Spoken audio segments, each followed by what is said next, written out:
we go again. This is another episode for the HRM Expo Work Life Hub TV. And I'm joined by Cris Grossmann, who is the co-founder and CEO of Beekeeper. Thank you very much. Welcome. Agnes. So you have been here since yesterday at the HRM Expo?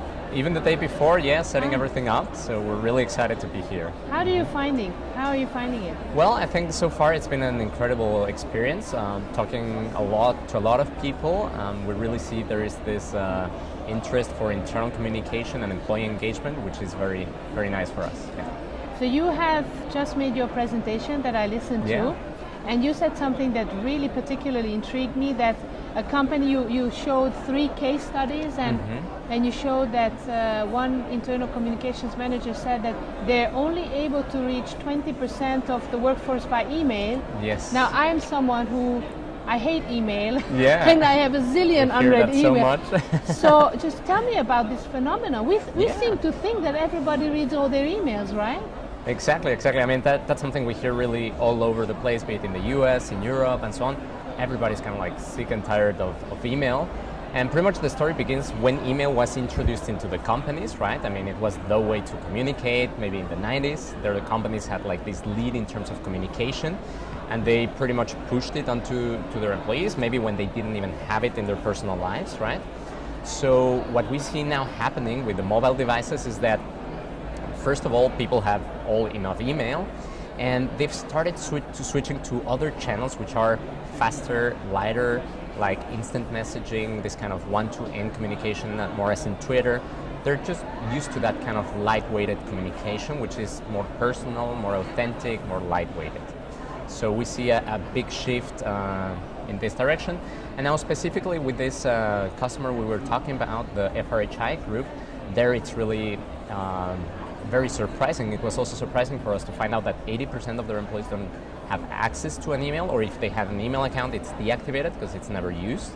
So imagine how hard it is to reach 45,000 people if only 20% of them have it. Yeah, that's fascinating. Yes. Now, you also are quite interested in non-office workers, right? And I think that was very intriguing for us about Beekeeper, because we at the Work Life Hub, we also believe that work-life balance should be for all. Absolutely. And we are always very geeked out if a consultant or if a service provider really tries to improve the way of work and the way of living of non-standard, non-office, non-managerial positions. So tell me a little bit about some of the sectors you are working and what are the challenges there in terms of communication. Absolutely. I mean, this is something we call connecting the unconnected, because we have seen across industries. I mean, we're very focused on the retail industry, on the hospitality industry. That's where we've seen the most success and traction in that sense.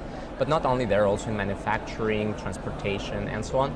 We see over and over that this segment of the workforce is completely disconnected from the rest of the organization. Yeah. So basically for the office people. Exactly. So you have office people sitting in front of a desk. You have all sorts of tools to communicate there, all sorts of programs to support work-life balance, and so on. And that typically doesn't really cascade all the way through to the organization, to these, depending on the industry. In the hotel industry, it's maybe 80%, in manufacturing, maybe 50% of the employees are in this situation, which are disconnected from the organization, also from a communication point of view. And we believe communication also drives engagement. It's also one of the pieces of it. It cannot solve everything, but it's just one of them. And we think it's possible to drive engagement through a more close, authentic, and open communication with this segment too. Absolutely. Yeah. So what is it that you're doing? How are you actually tackling this problem? How do we tackle it? So the way we go about it is connecting the unconnected with a very simple and secure technology. So we make use of mobile devices to make this segment also reachable for the rest of the organization. So we connect people sitting in a desk with people sitting not in a desk. And we give them a mobile communication platform to increase the engagement and also to reduce the communication costs. And so on the one hand side, the users, which as of today are pretty much like all over the globe, we have people using it in over 90 countries around the world. They have a mobile app where they can receive and interact with the rest of the organization in a two-way communication system, as opposed to how they do it nowadays, only with bulletin boards or paper-based communication. And on the other hand, we have a very powerful dashboard for the communication professionals in the organizations to really leverage all this network that they're building within their organizations. Let me ask you maybe a bit of a digging or devil's advocate type of question. So when I started working and email was just introduced, I remember, we would have 1 or 2 or 3 emails a day and just get very excited and spend long time, phrasing and replying. But there were no trainings or guidelines how to use email, how will you cope with it? Yeah. And I think then it just got out of hand. Technology overwhelmed us, and we see a lot of the work-life conflicts resulting because of technology, not because of the technology, but because of the behavior, and because there are no boundaries set. If you have a workaholic boss who sends you emails at 2 in the morning or over the weekend, do you feel obliged to answer? So let me just go to this point. If such a device or platform, makes everyone available and reachable, do organizations then also think about the use? How are we going to make this something where we have boundaries in terms of hours? Do they do that? Absolutely. That's a very, very important topic, because typically these kind of topics come up in the frame of employee engagement, work-life balance, to really engage them more. And privacy of their private lives is a topic that comes often. So they define bring your own device policies, terms of use of the platform, when can it be used, when not. And we see a lot, depending on the countries that you're in, it's a little bit more sensitive in that direction, others don't.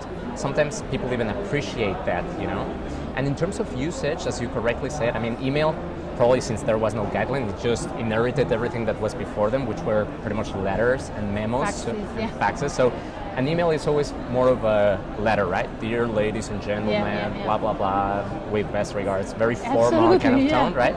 And now it has slept into the corner of having like these one-word emails, one-liners, which are just flooding us all over. And that's the type of communication. It almost feels rude, no? In an email context, it almost feels rude.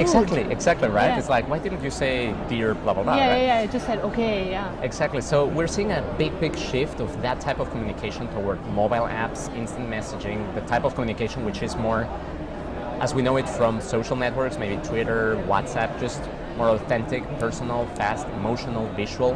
That's the type of communication and shift that we see in order to reduce the load that you have on the other side. Great. Well, thank you very much for coming and speaking to us, and I wish you a successful stay for the rest of the expo. My pleasure, Agnes. As a beekeeper, I give you a little present for you. That's wonderful. Is this your own honey? It's produced by ourselves. That's fantastic. That's our little side business. Swiss honey. Thank you very much.